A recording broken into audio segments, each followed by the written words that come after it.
Բարի երեկո արգելի հեռուստադիտող, Արմենիայի եթերում ընտրության ժամն է եւ այսօր հյուրընկալել եմ Ուժեղ Հայաստան կուսակցությունների դաշինքի падգամավորության տեխնացու ցուցակի առաջին համար Նարեկ Կարապետյանին։ Բարի երեկո, պարոն Կարապետյան, շնորհակալ եմ հրավեր ընդունելու համար։ Բարի ձեզ, պարոն Ասարդյան, շնորհակալ եմ հնարավորություն տալու համար։ Պարոն Կարապետյան, երկու շաբաթ գրեթե անցել է քարոզարշավից, եթե ամփոփելու լինենք այս առաջին երկու շաբաթները, ապա ինչ արդյունք ունեք, ինչ ենք հասցրել անել եւ ինչ եք պատրաստվում անել առաջիկայում։ Երեք շատ տպավորիչ այց ունեցանք Արմավիրի մարզ, մեր հայրենակիցները շատ ջերմ ընդունելության արժանացանք այնտեղ, նաեւ առերեսվեցինք այն խնդիրներին, որ կար մարզում։ Մարզի գլխավոր խնդիրները, որ օր առաջ մենք պետք է լուծենք, դա ջրի հարցն է, որպեսզի գյուղատնտեսությունը զարգանա, եւ գյուղացիների համար մթերման հարցն է, որ երաշխավորված վաճառք լինի։ Հայաստանի սահմանակից բոլոր երկրները ունեն մինիմալ գին գյուղմթերքի վաճառքի, որ գյուղացին իմանա, որ մինիմալ այս գնով հնարավոր է վաճառել։ Հայաստանը միայն չունի, այդ իսկ պատճառով գյուղացին բախտի քմահաճույքին է մատնված եւ Արմավիրը, որպես Հայաստանի ամենաբարեբեր Արարատյան դաշտ, ամենաբարեբեր հողերի շրջան, մարզ, հնարավորություն այնքան ունի զարգանալու, որ դառնա Հայաստանի ամենաբարեկեցիկ մարզը, բայց մենք տեսնում ենք, որ դա տեղի չի ունենում, աղքատության մակարդակը նշանակալի մակարդակ կա ու դրա պատճառը հիմնականում պետական քաղաքականության բացակայությունն է եւ մարզում մենք այդ հարցը, ջրի հարցը, որը էլի հեշտ լուծվող հարց է պետական կամքի լինելու պարագայում եւ մթերման հարցը երկուսն էլ հեշտ, ոչ շատ ռեսուրս պահանջող հարցեր են, որը մենք հեշտությամբ կլուծենք, որպեսզի մարզին բերենք հայկական մթերքի ընդհանուր արտադրության կենտրոնական շրջանը դառնա, մարզը դառնա, Արմավիրի շրջանը եւ ընդհանուր Արմավիրի մարզը նաեւ։ Էջմիածնի համար առանձին ծրագիր ունենք, որը հետագայում ենք ներկայացնելու, Էջմիածինը դառնալու է հայկական ընդհանրապես համաշխարհային քրիստոնեության կենտրոններից մեկը, լինելու է տուրիստական ամենամեծ կենտրոններից մեկը աշխարհի որպես քրիստոնեության կենտրոն։ Այս մասին առաջարկում եմ քիչ հետո զրուցել, պարոն Կարապետյան, տեսեք, ձեր մատնանշած Արմավիրի Արարատի մարզերում գյուղեր կան, որտեղ խմելու ջուրը մարդիկ գնում են։ Այս հարցը ինչպես եք պատկերացնում սա լուծել։ Քաղաքացիական պայմանագիր կուսակցությունը խոսք էր տվել 21 թվականին, շատ բաներ խոսք տվել, խոստումներից մեկը 13 ջրամբար կառուցելն է։ Կառուցել է ընդամենը մեկը։ Մոտարապես նույն վիճակն է բոլոր մյուս խոստումներում։ Նա ցույց է տալի, որ 13 հատ ինչ որ բան կանի, անում է մեկը, բայց ներկայացնում է մյուս հեռուստատեսություններով, հանրային հեռուստատեսությամբ ամեն օր ներկայացնում է այդ մի արած բանը, բայց չի ներկայացնում, որ 12 ջրամբար չի կառուցել։ Ջրամբարների կառուցման հարցը արագ պետք է լուծվի։ Այնտեղ, որտեղ պոմպերի խնդիրներ կա, մենք ունենք գյուղեր կան, որտեղ 6-7 գյուղ պոմպերը անջատված էին ջրի։ Եվ այդ հարցը պետք է մենք կարողանանք հեշտ լուծենք։ Այսինքն Զարթոնքը, օրինակ, իր շրջակա գյուղերով պոմպը անջատված էր։ Ինչպես են գյուղատնտեսություն զարգացնելու այնտեղ։ Այդ մոտեցումներ կան, որ ուղղակի պետքա պետության ղեկավարը ժամանակ գտնի, ոչ թե գնա փողոցում կանանց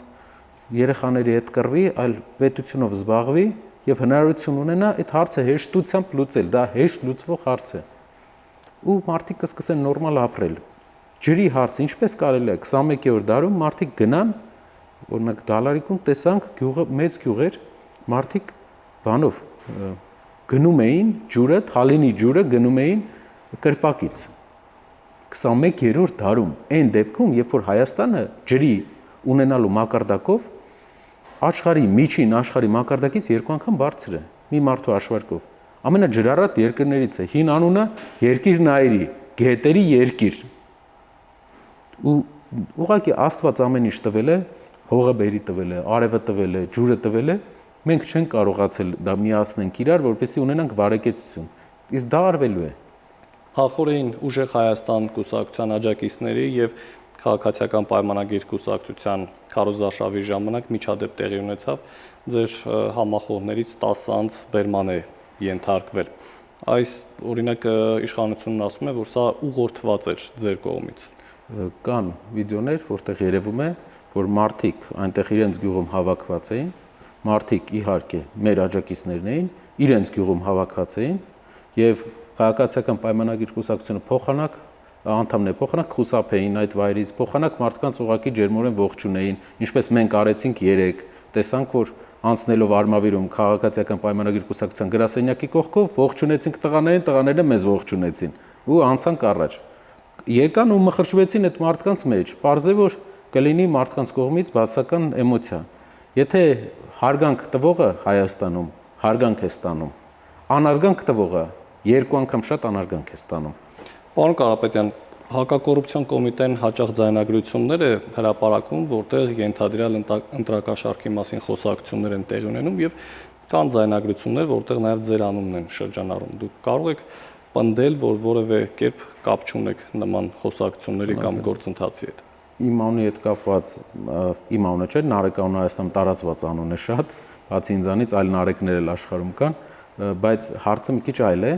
Մեր հայրենակիցները պետք է հասկանան, օրենքով կուսակցություններին թույլ է տրված գրանցել քարոզիչներ։ Գրանցված քարոզիչը դա օրենքով թույլ տրված հնարավորություն է։ Մեծի մասամբ այդ խոսույթների մեջ, այսպես ասեմ, ձայնագրությունների մեծ մասը, ինչքան ինձ բացատրել են փաստաբանները, մեծ մասը վերաբերում է նրան, որ մարդը հարցնում է, ասում է, երբ երկրում փոփոխություն լինի, աշխատանք ունենալու ենք թե չէ։ Եվ մարդը ասում է, այո, աշխատանք ունենալու ենք։ Նրանք ձայնագրությունները կիսատ են դնում։ Մենք պահանջում ենք, որ ձայնագրությունները ամբողջությամբ լինի, որ մարդիկ տեսնեն։ Երբեմն սադրիչ է լինում, որը զանգահարում է հատուկ խոսույթ է տանում, որը մեր համար ընդունելի չի։ Եվ խոսակցության երկրորդ մասը երբ հրապարակվի, մարդիկ կտեսնեն ինչեր են։ Օրինակ մի օրինակով ասեմ, մեր գրասենյակներից մեկի անդամը 10 անգամ ասում է, որ այդպիսի խոսույթ մի արեք, դա լավ չէ, բայց խոսացողը, ով որ զանգահարել է, երևի հատուկ պատվեր ստանալով հատուկ ուղղորդված ստանում է եւ հետո այդ ով որ զանգահարել է ներկայացնում է որպես մեր աջակիցը։ Ասածս ինչ է։ Ամենակարևոր բանը օրենքով սահմանված կարգով մենք քարոզիչների գրանցման իրավունք ունենք եւ դա անելու ենք։ Բայց այլ բաները իրենք բոլոր ռեսուրսները ունեն, կարող են բոլոր նայեն, ուսումնասիրեն, եթե լուրջ ինչ որ բան լիներ, իրենք հիմա արդեն դա սարքել էին մեծ պատմություն։ Այսօր օրինակ Փաշինյանը իմ համար շատ տխուր ու ցավալի, որպես մեր երկրի դեռ վարչապետ, վարքագիծ էր դրսևորում մի կնոջ հասցեին, ձեռքից քաշում էր։ Արդյոք մարդը, որ տեսնում է դա, իրեն ինչ որ հավելյալ բան պետք է որ գնան Փաշինյանի դեմ քվեարկի, իհարկե ոչ։ Իրեն հավելյալ բան պետք է որ փոփոխության համար քվեարկի, իհարկե ոչ։ Մարդիկ տեսնում են, որ տարեց կնոջ հետ ձեռքերով է խոսում, քաշում է, ափերից հելնում է, պատրաստ չես մարդը։ Չի դիմանում այս ծանրաբեռնվածությանը կամ ինչ որ ուրիշ հարց կա, չի կարողանում կառավարի եւ ինչ դուք տեսնում եք հեռուստատեսությամբ, դրանից 5 անգամ վատել նա իր ենթակաների հետ է անում ու չի կարող։ Սիրելի հայրենակիցներ, թող իմանան բոլորը, չի կարողանում կառավարի իրավիճակը։ Դրա համար ամեն օր նոր խնդիր ունենք։ Դրա համար մեր ասած ջրամբարներից 13-ից մեկն է ստացվել կառուցել։ Դրա համար դպրոցների պլանը հետ է անգնում շատ մեծ, անգամ դպրոցները։ Իդեպ դպրոցների ծրագիրը հաստատվել է մինչև իրեն, հատուկ ֆինանսավորումը, այս Հայաստանի դպրոցների ծրագիրը ֆինանսավորումը տրվել է մինչև հեղափոխությունը։ Ուղղակի հեղափոխությունից հետո է սկսվել շինարարությունը, որովհետեւ մեր հայրենակիցները դա իմանան։ Իհարկե, շատ լավ է դպրոցների շինարարությունը, բայց պլանից հետ ընկնելով եւ ահավոր թանկ գներով, քառակուսի մետրը 1400-1500 դոլարով դպրոցներ են կառուցվում։ Նույնը կարող է արվել 2 անգամ ավելի լավ պայմաններով, գներով եւ ավելի շատ։ Այս ծրագրերը պետք է արվի ու նորմալ վարչարություն երկրում արվի, հավասարակշիռ մարդ լինի երկրի առաջնորդը, քիչ խոսացող, շատ գործող։ Վերջին օրերին շատ քննարկվում է նաեւ այսպես կոչված անկլավների հարցը, դրան նաեւ վարչապետ Փաշինյանը անդրադարձավ։ Դուք քաղաքական հայտ եք ներկայացրել իշխանություն ստանձնելու հետ կապված։ Երբ լինեք իշխանություն, անկլավների հարցը ինչպես եք լուծել։ Օրինակ Փաշինյանն ասում է, որ սահմանազատման արդյունքում այս հարցը լուծվել է։ Պարավաքար գյուղում էինք մենք, այնտեղ ադրբեջանցիները 1400 հեկտար հայկական հող են առաջ եկել, հայկական հող Ադրբեջանի այսօրվա տնօրինման տակ է 1400 հեկտար։ Այն տեղերը սահմանազատման մեջ, որտեղ Հայաստանից իրենք հնարավորություն ունեցան Փաշինյանից հող վերցնեն, վերցրեցին։ Եկան հասան Պարավաքար, եւ բերդի մյուս հատվածներ, որտեղ իրենք պետք է տան, կանգնեցին։ Մենք պետք է հետևողական լինենք հայկական այն տարածքների, որոնք որ գտնվում են ադրբեջանական օկուպացիայի տակ վերադարձի։ Դա Ջերմուկի կողքն է, դա Վարդենիսում է, հատվածներ մինչև 220-ից 230 քառակուսի կիլոմետր հատված վերադարձի։ Հետևողականությամբ դա գնալու ենք առաջ ու դա անխուսափելիորեն Հայաստանին վերադարձվելու է։ Ով ուզենա, ով չուզենա, մենք տեսնում ենք, որ անխուսափելիորեն դա մեզ վերադարձվելու է։ Այդ տարածքները խաղաղությամբ, միջազգային ճնշմամբ եւ բանակցությունների արդյունքում։ Դուք հաճախ ասում եք, որ այս իշխանությունը պատրաստվում է 300,000 ադրբեջանցու վերաբնակեցնել Հայաստանում։ Իշխանությունը ասում է, որ դա կատարյալ սուտ է եւ պնդում է, թե դուք հազարավոր դոլարներ եք ծախսել այս թեզը առաջ տանելու հետ կապված ձեր մեկնաբանությամբ։ Շնորհակալ եմ շատ այդ հարցի համար։ Իշխանությանը մենք դա ասում ենք, որովհետև իշխանության անվտանգության երաշխավորը իրենց խոսքով Ադրբեջանն է, ինչպես ազգային ժողովի նախագահը ասեց։ Իրենց անվտանգության երաշխավորի Ադրբեջանի նախագահը 3 ամիս առաջ հայտարարում է, որ մենք պետք է վերադառնանք բառացի։ Մեր ասում է մենք պետք է վերադառնանք մեր պատմական հողերը, Իլհամ Ալիևն է ասում։ Ոչ թե տանկերով, այլ ավտոմեքենաներով։ Եվ դրա պատասխանատվությունը մենք դնում ենք պետության վրա, Ադրբեջանի պետության։ Եղել է բան, որ Իլհամ Ալիևը ասել է ու Փաշինյանի կառավարությունը չի տվել։ Երբ ագարակում էր գտնում 21 թվականին, նա ասում էր, որ ճանապարհ չենք տալու։ Երբ Արցախում էր գտնվում, ուրիշ բաներ ասում Արցախի մասին։ Ասում էր, որ Հայաստան է։ Մեղրիում ասում էր ճանապարհ չենք տալու։ Մարդը մոտենում է, ասում է ճանապարհ տալու եք, ասում է չէ։ Ճանապարհը տվեց։ Ադրբեջանի ղեկավարը միլիոններ է ծախսում իրենց կոչված այդ արևմտյան Ադրբեջանը համայնքի ու իրենց ասելով 300,000 իբր մարդ է ապրել այստեղ ադրբեջանցի։ Դա մեր խոսույթը չի։ Դա իրենց խոսույթն է ադրբեջանցի։ Իհարկե 300,000 ադրբեջանցի այստեղ չի ապրել ու չի ապրելու։ Դա հայերի համար կարմիր գիծ է։ Մենք թույլ չենք տալու դա։ Բայց այդ մարդիկ են առաջ տանում իրենց ասած անվտանգության երաշխավորը 3 ամիս առաջ հոգևոր առաջնորդի տեղակալը հայտարարում է, որ 300-400 մզկիթ մենք ունեինք արևմտյան Ադրբեջանում իրենք իբր։ Եվ պետք է վերակառուցվի ու տրվի Փաշազադեի կառույցին։ Ով է ասել դա 2 ամիս առաջ։ Իրենց հոգևոր առաջնորդը, դուք պատկերացնում եք, հոգևոր առաջնորդի տեղակալը։ Ինչու չեն խոսում սրա մասին։ Գիտեք ինչու չեն խոսում, որովհետև փորձում են իշխանության մնան, որ դրանից հետո ժողովրդին փաստի առաջ կանգնացնեն։ Ասեն, այս որ չարեցինք վատա լինելու, այն որ չարեցինք վատա լինելու։ Բայց վատ արդեն ամեն ինչ իրենք տվել են։ Խաղաղությունը անխուսափելիորեն գալիս է, բայց երկու խաղաղություն։ Մեկը թույլ խաղաղություն, Փաշինյանի բերած, մեկը ուժեղ ամուր խաղաղություն։ Ամուր խաղաղության մեջ չկան ադրբեջանցի վերաբնակիչներ Հայաստանում։ Հայաստանի վարչապետը չի հայտարարել, որ ադրբեջանցիներին թույլ չենք տալու Հայաստան վերաբնակեցվել։ Երբ որ հայտարարեց, թող հայտարարեն, որ ադրբեջանցիներին թույլ չենք տալու Հայաստան վերաբնակեցվել։ Կարող է, իհարկե չի կարող։ Խոստումներ տված, եթե ունի, թող հայտարարի ինչ խոստումա տվել, մեր ժողովուրդն էլ տեսնեն։ Սահմանադրությունը որ փոխում են, սահմանադրության մեջ Հայաստանի տարածքային ամբողջականությունը, եթե պետք է փոփոխության ենթարկվի յուրաքանչյուր մետր հող, պետք է հանրաքվե լինի։ Մենք պետք է նայենք սահմանադրության փոփոխության մեջ իրենք ուզում էին դա մտցնեն, թե չէ, որ հանրաքվեով չլինի, այլ կառավարության որոշմամբ հող տալը երկրից։ Հարցեր կան, որոնց վրա պետք է շեշտ դնենք։ Ձեր ծրագրերից խոսենք, պարոն Կարապետյան։ Առաջարկում եք ծնելիության բարձրացում, արտագաղթի նվազեցում, ներգաղթի ավելացում։ Սա ինչպես է հնարավոր։ Յուրաքանչյուր համայնքում, ուր մենք եղել ենք Հայաստանում, ես հասկացել եմ, որ գլխավոր խնդիրը իհարկե տնտեսագիտորեն էլ էր դա պարզ, աշխատատեղերն են։ Հայաստանում 600-700,000 մարդ փաստացի գործազուրկ է։ Փաստացի։ Եվ զբաղվածության մեջ չկա։ Եվ երբ որ մենք ստեղծենք աշխատատեղեր Հայաստանի շրջաններում արդյունաբերականացնենք, վերջապես վերաարդյունաբերականացնենք մեր երկիրը, մարդիկ էլ չեն լքի Հայաստանը, իրենց ընտանիքներին չեն տալի, երիտասարդները, ինչու երիտասարդը ուշ է ամուսնանում։ Որովհետև պետք է տան հարց լուծի, ընտանիքը պահելու հարց լուծի։ Եթե աշխատատեղը կա կայուն, աճող եկամուտ կա, աճող աշխատավարձ, 2 տարի աշխատեցիր, աճեց, 4 տարի աշխատեցիր, աճեց։ Ոնց որ նորմալ երկրներում մարդը մնալու է, եթե երբ որ մենք դրեցինք այս ծրագիրը 5-րդ երեխայի համար բնակարան նվիրելու, դա դուք պատկերացնում եք ինչ մեծ բեռ է հանում մարդկանց վրայից, ովքեր 5 երեխա, դուք պատկերացնում եք ընտանիքի հայրը պետք է այնպես աշխատի, որ 5 երեխա ապահովի, կամ 4 երեխա ու ընտանիքին ընդհանուր ապահովի։ Սա շատ բարդ լուծում է։ Երկիրը պետք է լինի ծնողի նման մոտենա, աջակցությունը այնպես լինի, հայրը, մայրը եւ երկիրը, 3 ծնող։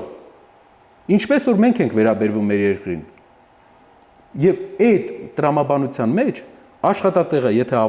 երբ որ Հայաստանի շրջաններում կարողացանք ապահովենք եւ Երևանում լավ վարձատրվող աշխատավարձեր ապահովեցինք, աշխատանքի վայրեր,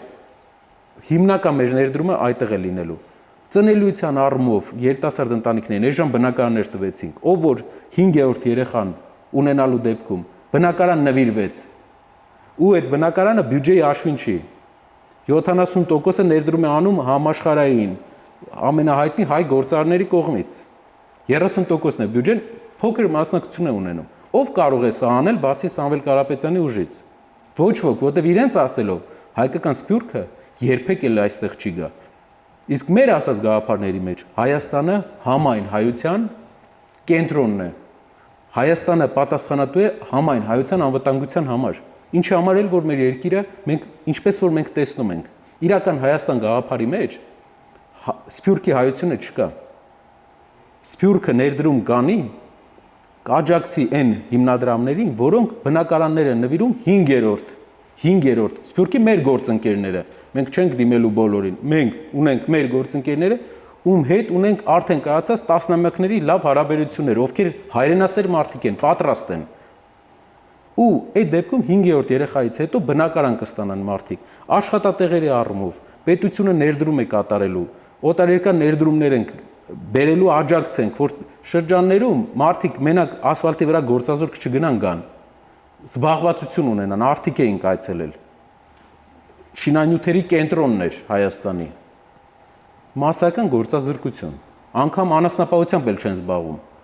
Սպանդանոցների խնդիր են դրել, որ սպանդանոցում պետք է անասունների մորթը լինի։ Շատերը անասուններից հրաժարվում են, այդ սպանդանոցների հարցը պետք է լուծվի, սպանդանոցների պետք է թույլ տրվի մարդիկ առանց սպանդանոց մորթ կատարեն գյուղատնտեսության մեջ, որպեսզի հնարավորություն ունենան նորմալ գնով կարողանան վաճառք անեն։ Դժվար է գյուղացու համար տանել քաղաք, տանել ինչ-որ վայր, հեռու վայր։ Ու դրա տեղը մենք պետք է կարողանանք շրջանում ստեղծենք զոոտեխնիկի գաղափար, ով կա վերահսկի առողջական ընդհանուր որակական վիճակը։ Լուծումներ կան, ամեն ինչին կա հեշտ լուծում։ Մեր իշխանությունը փորձ չունենալով գնացել է դժվար լուծմամբ, դրա համար էլ այս օրին ենք։ Վարկերի տոկոսադրույքներից խոսենք, պարոն Կարապետյան, առաջարկում եք, որ եթե դուք լինեք իշխանություն, ապա տոկոսադրույքները վարկերի լինելու են բավական ցածր եւ մեջբերում եք Վրաստանի օրինակը։ Այս համակարգը ինչպես է աշխատում։ Մեր առաջարկը այսպեսին է։ Մենք կոնկրետ ասում ենք, դուք նայեք Վրաստանի օրինակը, տեսեք Վրաստանի առաջնորդը գործարար է, Հայաստանի առաջնորդը դեղին, մամուլի լրագրող։ Տեսեք տարբերությունը։ Վրաստանում յուրաքանչյուր սկսնակ 18 տարեկան լրացած Վրաստանի յուրաքանչյուր քաղաքացի, եթե ուզում է գործարարությամբ զբաղվել, то ֆերմա ունենալ փոքր 10 գլուխ անասունով անգամ։ Պետությունը իրեն 7-8% ապահովում է, բանկերը իրեն 7-8% են վարկը տալիս։